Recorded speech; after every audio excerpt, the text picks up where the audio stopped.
these panels. I love sitting next to these folks. This is, spirituality isn't, something, foreign to us or something external or something we need to attain or sign up for. It's who we are. We're born that way. It's our natural organic state. Being a multidimensional being is, part of the quest, to know the self. And I've always been, an adventurer. My background's in wilderness expedition leadership, and I'm so grateful I spent so many years in the wilderness because it sharpened my intuition and made me really sensitive to programmings and BS. And I was already, really sensitive as a child. I was downloaded everything about my mission starting at the age of 4, 5, 6 years old. I had to consider myself living a double life because there's no way, nobody was talking about ascension, way back when. I've not changed a bit. I'm still talking about the same stuff. I just have different terminology. So I think, at this critical phase, we have to understand that everything is about initiations. Our culture doesn't initiate us. Our school systems, even our parents, we're not in that sort of community like we see in indigenous cultures where there's rites of passage, where we learn to really honor the sacred energies of life, including sexual energy and relationships. And, it's basically what you get from the television, what those distortions are. And, we have to understand, we signed up for the tree of knowledge, but knowledge has been targeted with mind control. And these programmings are so detrimental that it blows my mind that there's not an inner voice that is creating that red alert saying, hey, that's an artificial timeline. Hey, that's transhumanism, and that's going to compromise your soul and potentially put you in a position where you've lost contact with your soul. And when you're in the wilderness for long enough, it's like you get so tuned into how to survive and how to work in a group that the most critical thing to survival is creating harmony, listening to each other, making sure everybody feels good and taken care of. And what the wildlife does and what the elements do in response to integrity and just being a good person, you get that instant reflection when you're in nature. You don't get that in the Matrix when you're watching television, when you're buying, into the false programmings, when you're following, the model of reward punishment based on, how great your negative ego is and how much you can stomp on others and take advantage of others. So we're, being trained to be total schmucks, and it's just ridiculous, and it's insulting. I wake up, I'm not getting used to this at all. You'd think like, okay, I'm insulted every morning. I'm just like, I can't believe I'm here. If it wasn't for you guys, I don't think I could handle it. I love you all so much. I didn't think I was going to make it the last couple months, and I thought like I had a grip on things. But what I'm feeling is, let's embrace spirituality not as this external, but as an inner exploration. A true gift to honor our own self-worth and the gift of being divine beings. This is something to celebrate. How can we switch this off and not, be open and liberated and inspired by all that we have yet to discover? We're not tapping into anything. We have 12-strand DNA, 12 stargates on this planet that we're directly linked to, but then we go into 13, 14, 15, and then we start to connect with the Trinity. We start to connect to the 0 point that connects us back to Andromeda, and this is all within our chakras that we do this. So we have to help initiate each other. We're working with Chiron, the wounded healer, more than any other sort of force or asteroid from our galactic history. We're in rehabilitation. We have to hold hands. We have to love each other. We have to support each other. The most spiritual and beautiful thing that we can do is to have, compassion and just care about one another's well-being. It doesn't come down to how much we can recite this or that. It's just simply treating others as you've wanted to be treated, and preserving the sacred energies of life, honoring this earth and being grateful for the breath that we draw every day, and knowing that if we can just be consistent in this, nature will initiate us into unbelievable experiences, because ascension is wired into the cosmos and wired into the core of this earth as a seed. This is an ascension planet and has been. It's wired into us. All we need to do is give ourselves plenty of sunlight and water. The magic will happen. It's encoded in us. We don't have to strategize it. We don't have to stress about it. We have to just hold space for each other and purify our negative ego, because the earth will respond to us. If we want to clean up the environment, let's clean up our own inner elements and be inspired by this, because it's beautiful. Yeah, thank you, Laura. Yeah, thank you.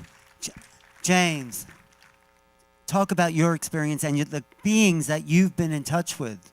You want to add that? Interesting.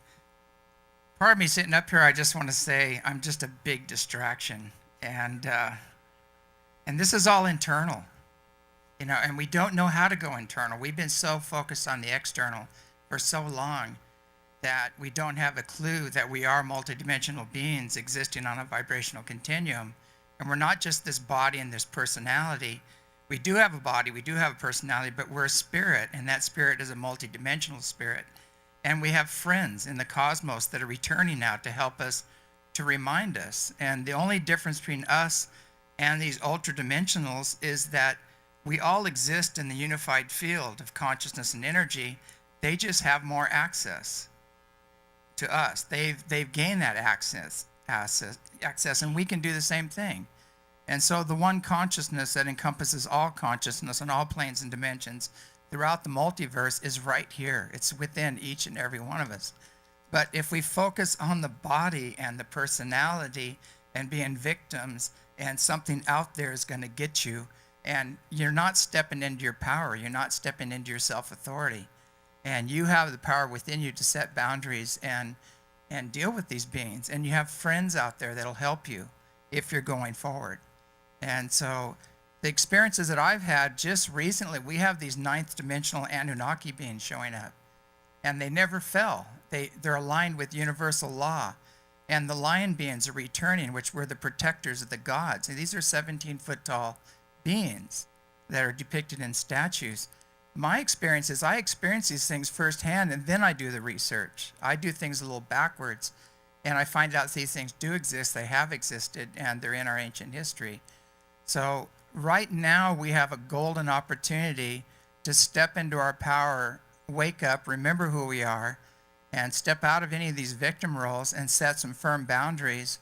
And this is your gift, this is your soul, this is your divine right to self-determination. And we need to stop giving our power away to those who always abuse it and misuse it every time. When you take your power and you give it away to an external source, what happens? So to me, it's like this disclosure project. I'm not belittling it. I think it's great we're doing the disclosure projects and things like that. The real disclosure comes when we wake up. It's an internal thing. Thank you. And it's coming from the skies. And it's going to happen. There's no way of stopping it. So I just want to say, be open to this. The beings that are coming now are beyond imagination. They're here to help with this shift. And, no matter what you do, we have to become frequency specific to the earth and her ascension process if we're going to get through these times. And so that's what I'm inviting all of you to tap into, that God self within you, that goddess, whatever you want to call it, and activate that and make your own contact. So that's what we do at the ranch. Everything is about personal empowerment. It's not me up here telling you what's going on. It's you coming and having your own experience and learning tools and techniques to access your own inner sensitivity and the source within, and then you can expand in consciousness, and you can find out that you are the ETs you've been looking for.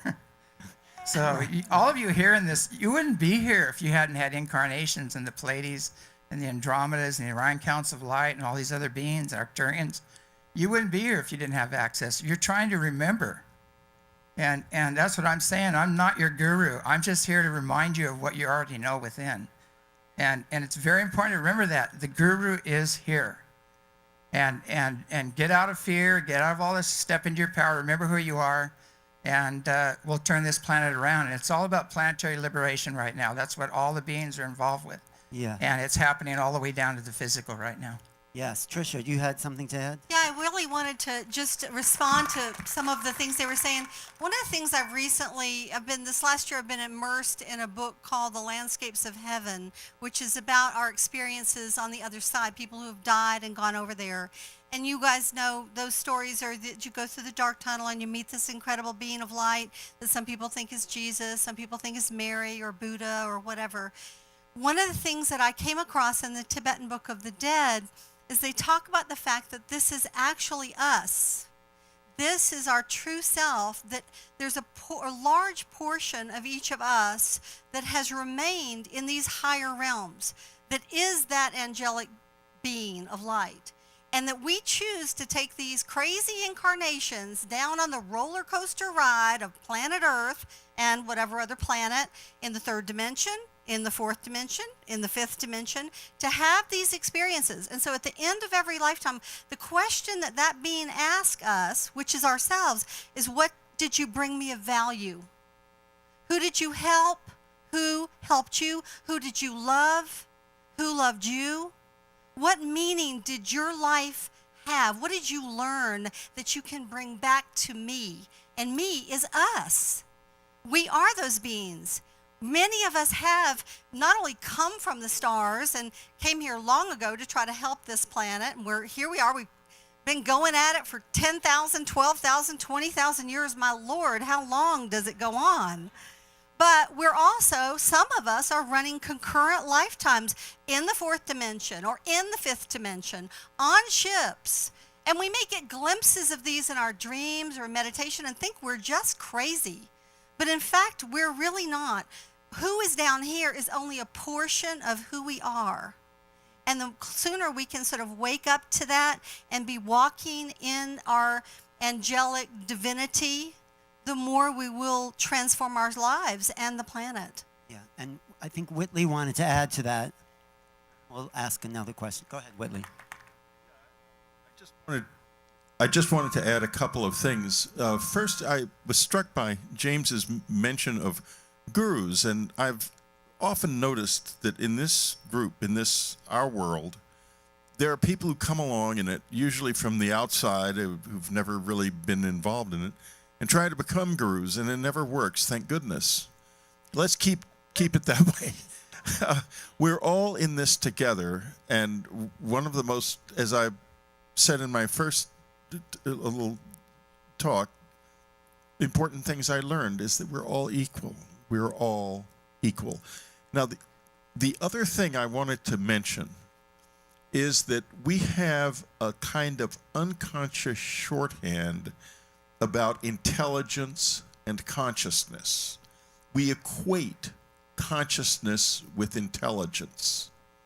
We need to stop doing that. Intelligence is something that certain species have more or less of. Consciousness is something everybody has. Everybody. The trees, the land, the earth, all of the animals, they all know who they are.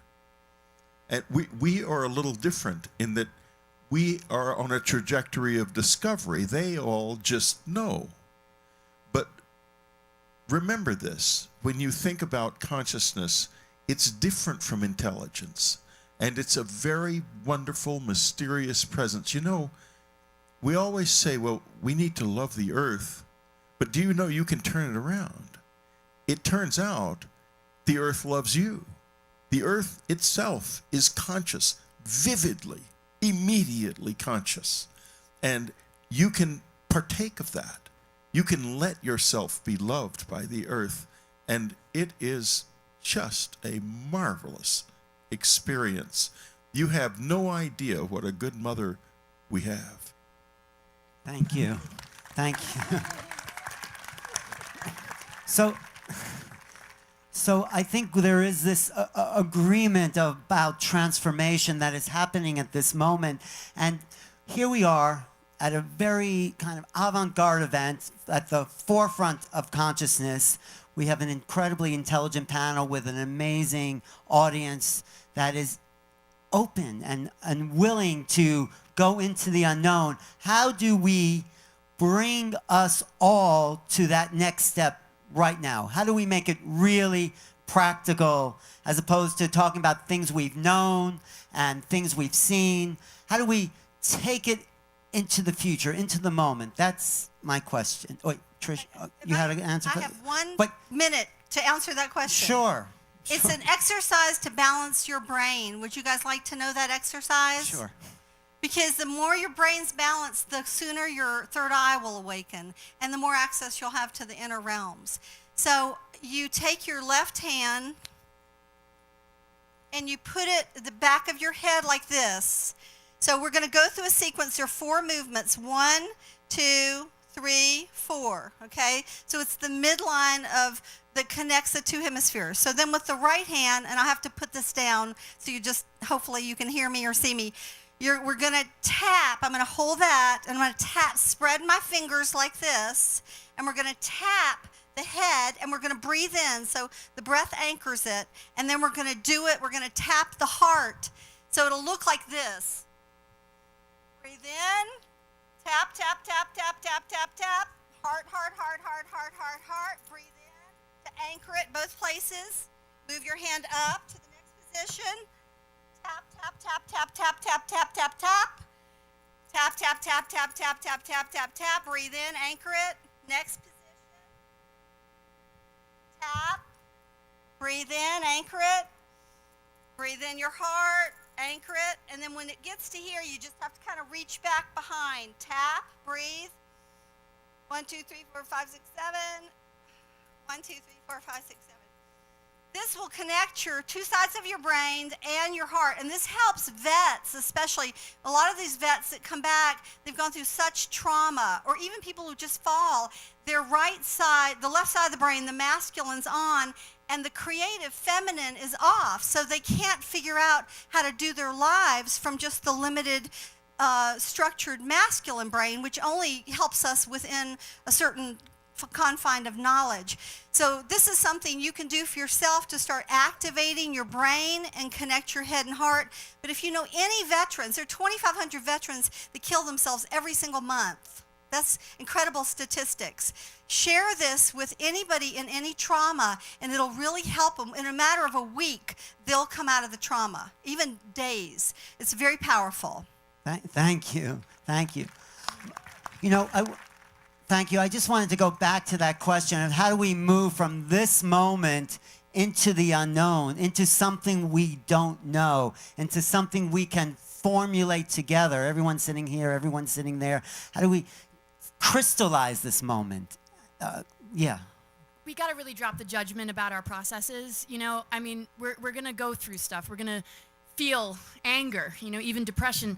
I mean, we have to, like, understand that, I mean, that's kind of a healthy reaction to what we're seeing. You know, radiation in our waters, our skies are being sprayed. We didn't vote for this, you know? And it's okay to react. I mean, that's not a destination. Fear's not a destination, but it's a catalyst. It helps to open doorways. It helps us to find our passion and our purpose.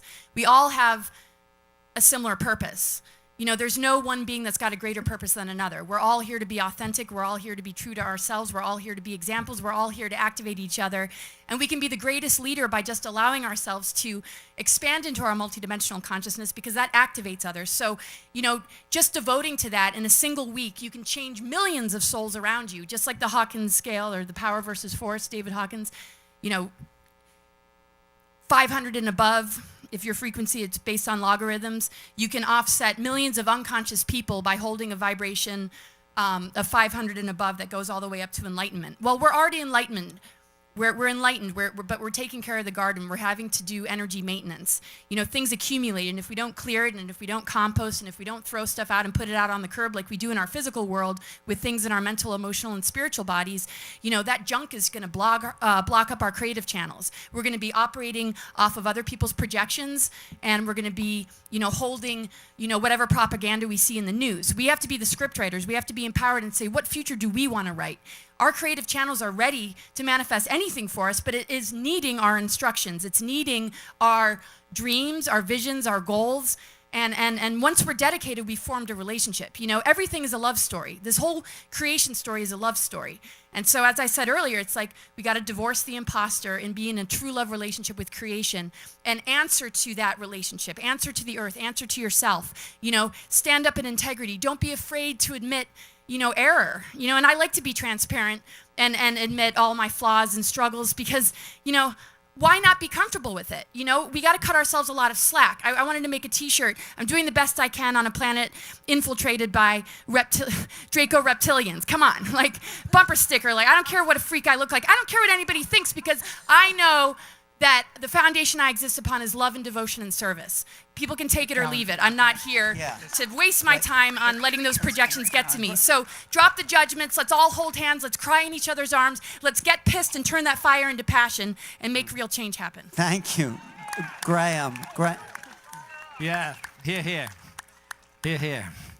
I think the one area in our lives where we have power is how we function in the world. I mean, there's a tendency confronted by the lies and the mind control and the horrendous inequality and wickedness of the world that we live in today to just give up hope and feel, hell, there's just nothing I can do about this. It's all too big. It's all too much. But that's not true, because in our personal lives, in the choices we make, in how we relate to other people, in what we learn from them and what we teach to them, we do have power, and we can make a difference. We can make a choice to be a more nurturing and positive person. We can make a choice to put fear behind us and never to engage in hatred and suspicion towards another. We can make a choice to function with love. And that's an easy choice for any human being to make. It's just a choice. I am going to be a better person. And frankly, if all of us make that choice, we're going to end up living in a way much better world. But to do that, we have to ultimately, the whole system that is enchaining the human mind right now has to come down. This is a simple fact. We need a revolution. It's not going to work anymore. It's a broken system. It's a deadly system. It seeks to minimize the divine spark within us and to destroy everything of beauty and value in the human experience. That must be resisted. It must be resisted every way. We must never allow any politician to get into power who is preaching hatred and fear. Never, never. We can make those choices, and we can begin to influence the world in which we live. It's an incredible privilege to be born in a human body, to have the experience of life on this planet, to make the fine distinctions that we can between right and wrong, good and evil, love and hate. Incredible privilege, and yet the system in which we live seems designed to plunge the entire human race into a state of sleep, not even sleep, a state of unconsciousness, total unconsciousness. And that's what we all have to wake up to, take back our sovereignty over our own consciousness and to lead a path forward which is governed by love. I want to say one thing.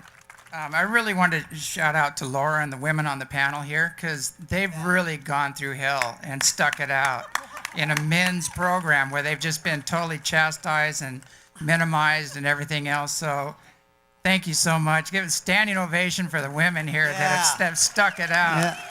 Yeah. And, you know, Thanks, James.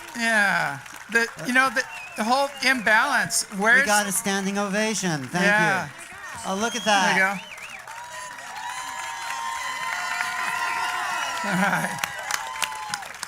Thank you. Let's hear from one of those women. Desiree? Yeah, let me finish one more sure. thing. One more Sure. thing. Thank you. It's so important right now because we've been so imbalanced right now. And, you know, if you want to get political, everybody goes, you know, who are you voting for? And I said, a council of grandmothers.